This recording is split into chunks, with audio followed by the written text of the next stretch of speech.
Welcome to MMC news.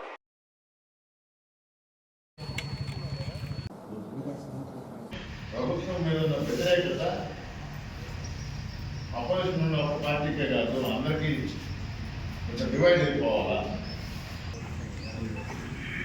అందరూ ఇప్పుడు ఆయన ఇంకో ఇబ్బంది ప్రమోట్ చేస్తా ఉన్నప్పుడు 27లో ఉమ్మడి ఎమ్మెల్యే ఎలక్షన్స్ పోతుంది.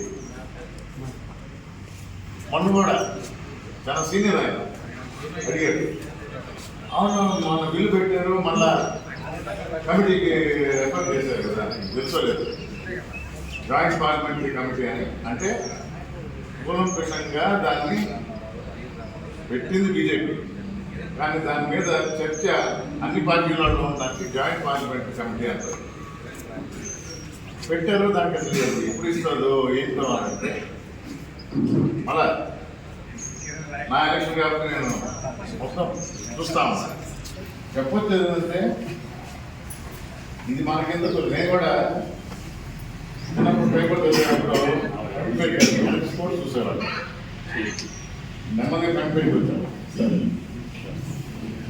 సో మనకు అవసరమా, మనకు సంబంధించిందా అంటే ఇక్కడ సంబంధించింది ఈ ద్వారా మిగతా వాళ్ళకి తెలియజేస్తుంది. అది జరగని పని. ఆయన ఇవ్వటం, నేను తీసుకోవటం, అది కాగితం మీద కూడా లేదు. మీకు అందరికీ తెలుసు, ఏ కాగితం కూడా ఇవ్వచ్చు, నంబర్లు ఇచ్చారు. ఇప్పుడు మళ్ళా ఆశ చూపిస్తారు. ఎలక్షన్స్ తొందరగా రాబోతున్నాయి.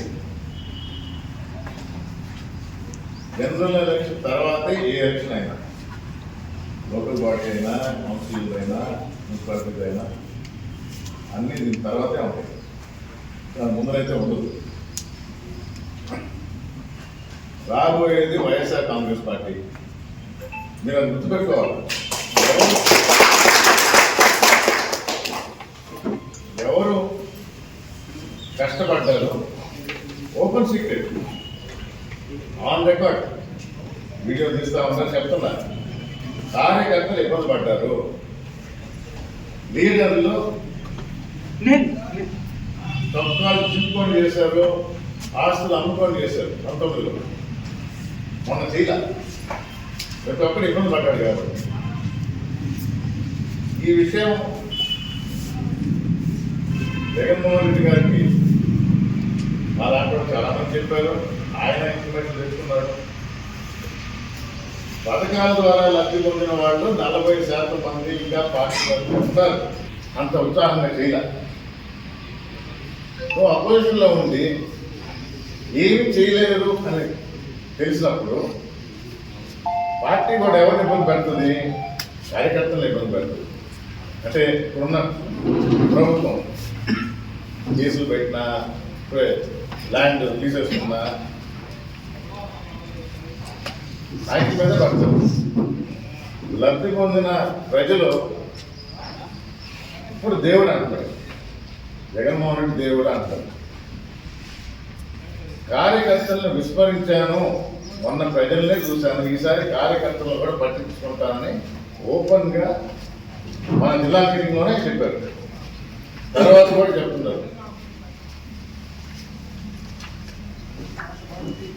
జగన్ 2.0 నేను నెల్లూరులో ఇక్కడ మాట చెప్తే దాన్ని వైరల్ చేశారు. అంటే 1 తట్టుకోలేకపోయారు, 2 తట్టుకోలేదా? ఎందుకంటే ప్రజలు మనల్ని పొందారు, కార్యకర్తలు కొంచెం దూరం అయ్యారు. నేను ఈసారి వాళ్ళని పట్టించుకుంటాను, మీరు చూడండి మిమ్మల్ని ఎలా చూసుకుంటాను అని ఆయన నోట్ వచ్చిన మాట చేస్తారని అందరికీ నమ్మకం. అందుకని ఆ ఉత్సాహంతో నేనైతే రెడీ అయిపోయినా, మీకైతే ఎలక్షన్ కమిషన్ డేట్ కొట్టేదా మీకు నమ్మకం రాదు. మళ్ళా ఆ పని నేను చేసుకుంటా పోతా ఉంటాను. ఎందుకంటే వెంకటగిరి నియోజకవర్గం ఏం మారుతుంది, తిరిగి చెప్పుకుంటాం. అదేమన్నా మారుతుందేమో, ఆ మండలం ఏమన్నా పోద్దేమో, ఇదేమన్నా రిజర్వ్ అవుతుందేమో, ఇంకేమన్నా వస్తాడేమో, ఇవన్నీ జరగవు. యథావిధిగానే ఉంటుంది. ఇన్ఛార్జిగా జగన్మోహన్ రెడ్డి నన్ను పెట్టారు. నేను అప్పుడు చెప్పేవాడిని, 1 సంవత్సరం ముందర పంపిస్తే పోటీ చేయబోయేది నేనే అంటే ఏమో మాట్లాడేమో, మా ప్రయత్నాలు మేము చేస్తాము, చేసి సరే సంవత్సరం కాబట్టి లాక్కోపోయాడు. ఇప్పటికీ చెప్తున్నా, విత్తనాలంటే ఆశ ఉంటే అది జరగని పని. జగన్మోహన్ రెడ్డి గారు నన్ను ఇన్ఛార్జిగా పెట్టారు. రేపు పోటీ చేయబోయేది 20 ఏళ్ళ పోటీ చేయబోయేది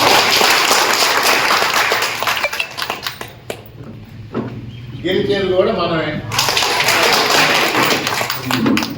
ఫంక్షన్ మీద మా మోహన్ బాగా ఇష్టం, దగ్గరికి వచ్చేసింది మన ఫుట్బాల్ అనగానే.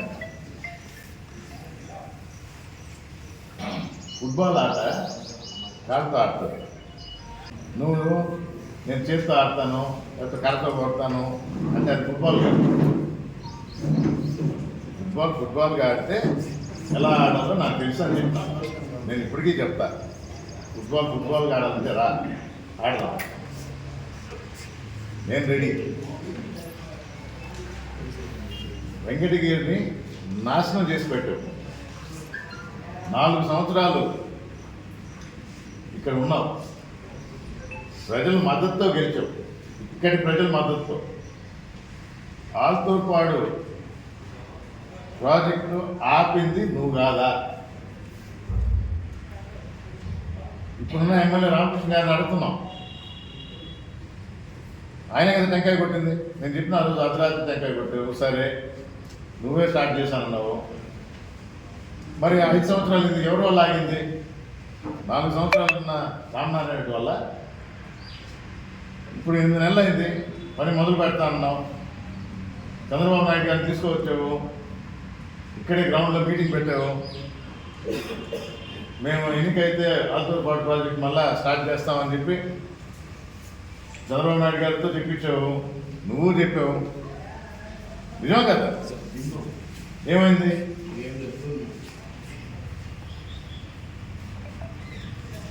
ఫుట్బాల్గా ఆడాలి. ఇక్కడ ఉండి ఆల్రెడీ అక్కడ హ్యాంకర్ చేశారు. ఆ రోజు మంత్రాలు జరుగుతూ ఉంది. అందరికీ చెప్తారు, పార్టీ మారాలనుకుంటే కండువా వేసుకోవాలనుకుంటే రిజైన్ చేసుకోమని. రిజైన్ చేయాలి. ఎమ్మెల్యేగానే ఉన్నాడు, నేనే ఎమ్మెల్యే అని. పార్టీ మాని మళ్ళా ఆత్మూరు పోయి గెలిచారు.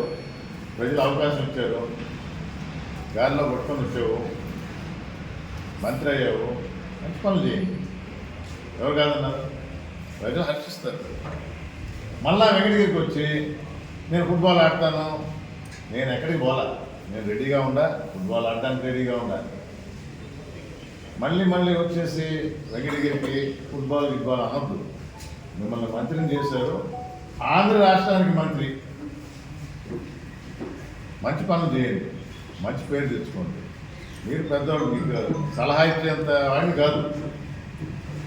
కానీ నేను మా తల్లిదండ్రుల దగ్గర నుంచి నేర్చుకుంది, ప్రజలకు మంచి చేస్తే ప్రజలు గుండెల్లో ఉంటారు, ప్రజలు మిమ్మల్ని గుర్తుపెట్టుకుంటారు. అది నేను మా పెద్దల నుంచి నేర్చుకున్నాను, అదే చెప్తున్నాను. ఇప్పుడున్న ప్రభుత్వానికి కానీ అధికారులు కూడా ఇదే చెప్తారు, మంచి పనులు చేయండి. పాత రోజులు పోయినాయి. ఒక చెంప మీద కొడితే రెండో చెంప చూపించాలా అనే గాంధీ సిద్ధాంతం పోయింది. ఇప్పుడేంటి, ఒక దెబ్బ కొడితే రివర్స్ 2 దెబ్బలు. సో ఈరోజు మీరు అరాచకం ఇంతటితో ఆగుతుంది, మీదే ఎల్లకాలం మీరే ఉంటారనుకుంటే మూర్ఖత్వం. 27 ఎలక్షన్ ప్రభుత్వం మారుతుంది. 2 వడ్డిస్తాం. ఎందుకంటే మాకు మా అధినేత చెప్పాడు, మంచి చేసిన వాళ్ళ పేర్లు రాసుకోండి, చెడు చేసిన వాళ్ళ పేర్లు కూడా రాసుకోండి అనేది వస్తుంది. మనం అందరం రెడీగా ఉండాలి.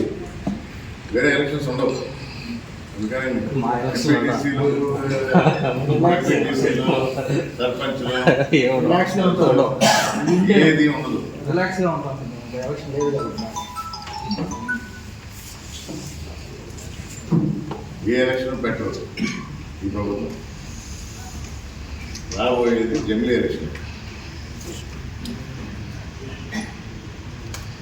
అందుకని మరొకసారి మీకు మీ ద్వారా కూడా మీడియా మిత్రులు కూడా ఉన్నారు, వీడియోలు తీస్తున్నారు. ఆ వీడియోల ద్వారా కూడా బయటకు వెళ్ళి అందరికీ నియోజకవర్గంలో ప్రతి ఒక్కరు కూడా వైఎస్ఆర్ కాంగ్రెస్ పార్టీ అభిమానులు, నాయకులు, కార్యకర్తలు ప్రతి ఒక్కరూ సిద్ధంగా ఉండండి. గెలుపు మందే.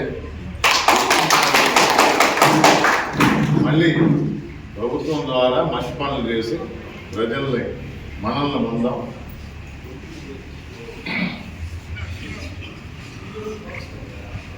మీ అందరి సహకారం దానికి కావాలి.